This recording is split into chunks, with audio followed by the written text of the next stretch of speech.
Today, Trump and Putin are due to discuss a ceasefire in Ukraine after Russia launched its biggest drone attack of the war. Trump's big, beautiful bill passes a key hurdle to advance in Congress. And the spate of crypto kidnappings shocking France.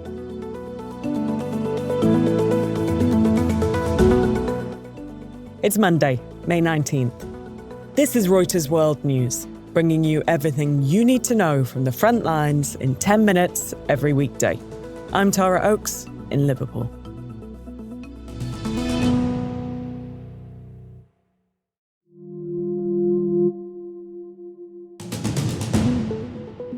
Starting with the headlines today, and former US President Joe Biden has been diagnosed with an aggressive form of prostate cancer that has spread to his bones. That's according to a statement from his office. He and his family are reviewing treatment options with doctors. Current President Donald Trump, who has repeatedly berated Biden since taking office in January, expressed sympathy for Biden and his wife in a post on social media. Israel says it will allow limited amounts of food into Gaza.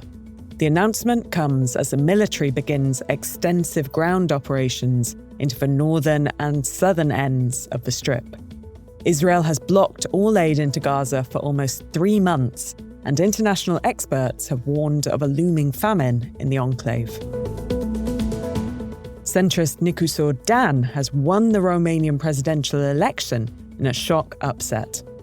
His climb to the top comes after weeks of trailing George Simeon, a hard-right, Trump-inspired Eurosceptic who wanted to end military aid for Ukraine. The election drew the highest percentage of voter turnout in a quarter of a century. A breakthrough in UK-EU talks. The UK will agree the most significant reset of ties with the European Union since Brexit pulled the country out of the bloc. At the heart of the reset is a pact that could allow British defence companies to take part in a programme to rearm Europe. And investigators have identified a suspect connected to a bombing near a fertility clinic in Palm Springs, California, and say he held nihilistic ideations. That's according to an FBI official who identified the suspect as 25-year-old Guy Edward Bartkus. 1 person was killed and at least 4 were injured in the blast. Officials say no embryos stored inside the clinic were harmed.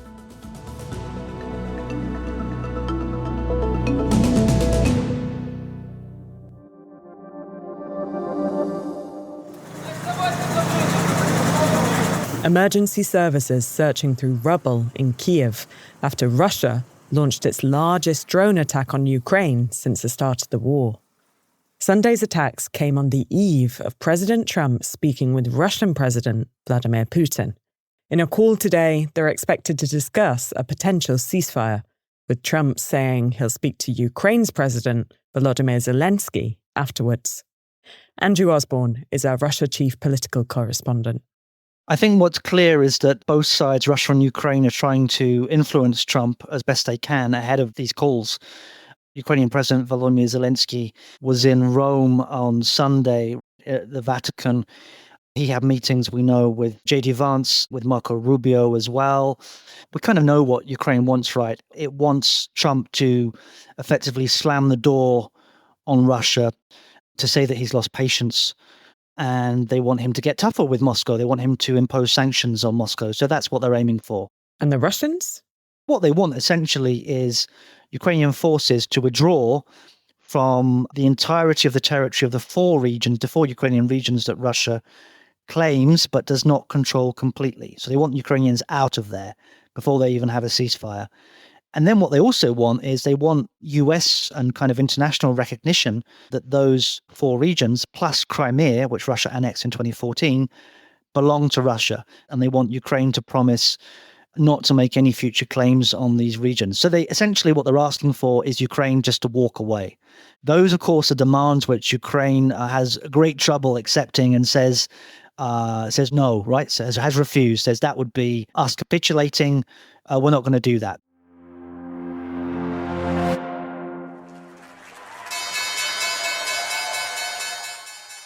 President Trump's sweeping tax cut bill has won approval from a key congressional committee. The unusual late-night committee session saw 4 hardline Republicans allow the bill to move forward. The move comes just days after Moody's downgraded the US sovereign credit rating due to concerns about the nation's growing debt. Non-partisan analysts say the bill, which would extend Trump's 2017 tax cuts, would add $3 to $5 trillion to the nation's debt over the next decade. Scott Malone is our US politics editor.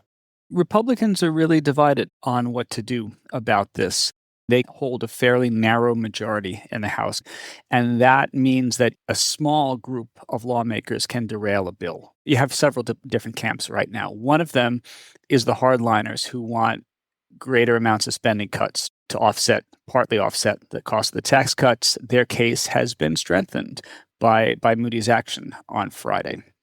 The next group is Republicans who come from largely coastal states, often Democratic-run states. Those include New York, New Jersey, California. And their issue is they want to raise the amount of state and local taxes that can be deducted from federal taxes, state and local taxes in those seats. And their issue is that they're not going to vote for anything that basically raises taxes on their constituents because it reduces their ability to deduct state and local taxes.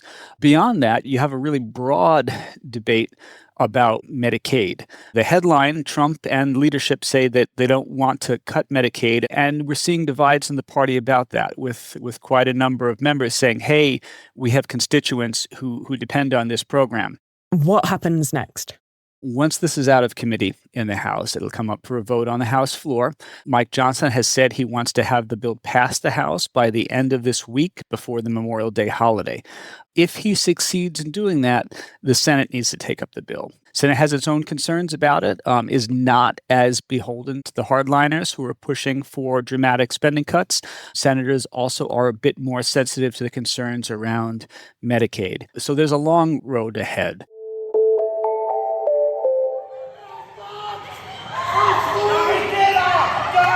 Masked men wrestling people on the ground in a botched attempt to kidnap the daughter of a French crypto businessman. After failing to snatch her, the attackers eventually gave up and drove off. It's the latest in a series of violent crypto-related kidnappings sending shockwaves through France. Reporter Elizabeth Howcroft is in Paris. We don't know for sure why these individuals have been targeted. The French authorities haven't released information about these cases. But security experts we interviewed said that it could be to do with rising cryptocurrency prices in the last year or so, creating the perception that the people in crypto are wealthy and that they have access to large amounts of Bitcoin and other cryptocurrencies in their virtual wallets. When it comes to ransom payments, there's also a perception that crypto is easier for criminals to launder. There aren't the same kind of checks in place that you'd get within the mainstream financial system, so people can move large sums of money more quickly. So how are people in the crypto industry reacting? Well, after this shocking footage of an attempted kidnapping was shared online, people in crypto have told us that they're worried about their own safety and the safety of their families. Some are also angry at the government. They see these attacks as part of a growing crime problem in France, which they think the government isn't doing enough to clamp down on. So what is France doing to boost security? France's interior minister had a meeting on Friday with the police and executives from the crypto world, and in that he promised a series of measures, including giving crypto investors priority access to emergency police services and also offering to provide security checks of their houses. But some crypto bosses are taking measures into their own hands. We spoke to people who run security companies in France, and they said they'd actually seen an increase in clients in the crypto industry wanting to know about getting close protection officers or bodyguards to keep them safe.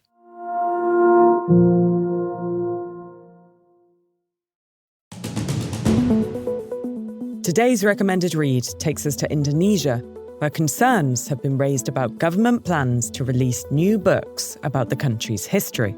Some historians claim the books are the equivalent of propaganda, but ministers say they aim to reinvent the Indonesian identity. Find out more by clicking the link in the pod description. For more on any of the stories from today, check out Reuters.com or the Reuters app. To never miss an episode, click follow on your favourite podcast player. We'll be back tomorrow. with our daily headline show.